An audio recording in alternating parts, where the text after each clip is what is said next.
আপনারা জানেন হেমায়তপুর একটি ট্রানজিশনাল হাব। এখানে থেকে আপনার মানিকগঞ্জ, দোহার, নবাবগঞ্জ, হযরতপুর সহ বিভিন্ন এলাকায় মানুষ যাতায়াত করে এবং এখানকার রাস্তা কিন্তু যথেষ্ট চওড়া। চওড়া হলে কি হবে, এইসব রাস্তা আপনার বিভিন্ন অটো, তারপরে হচ্ছে সিএনজি এবং বিভিন্ন সবজির দোকান দিয়ে এগুলো আপনারা কি করে ব্লক করে রাখছে। তত্ত্ব এখানে গাড়ি পার্কিং করে রাখে। কেউ বাজার করতে গেলে আপনার মনে করেন যে রাস্তা ব্লক করে পার্কিং করে রাখে।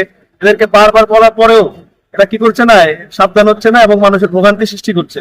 এই জন্য আমাদেরকে গতকাল আমাদের নেতা আলহাজ আমানুল রহমান সাহেব আমাদের ঢাকা 2 আসনের এমপি আমাদেরকে নির্দেশ দিয়েছেন এবং প্রশাসন আমাদের সহযোগিতা চেয়েছেন যেন আমরা এই সব মানুষের ভোগান্তি আছে এগুলো দূর করি।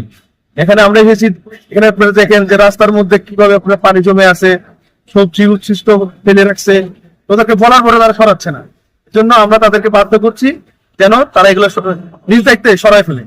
যে পর্যন্ত এটা পুরোপুরি ক্লিয়ার না হবে এবং যতদিন আমাদের প্রধানমন্ত্রী জনাব তারেক রহমানের সরকার আছে, আলহাজ আমানুল্লাহ সাহেব এমপি আছে, আমরা যতদিন আছি ততদিন এটা চলমান থাকবে। এটা কোনো বিকল্প নেই এবং এর সাথে কোনো আপোষ নেই, এটা চলবেই।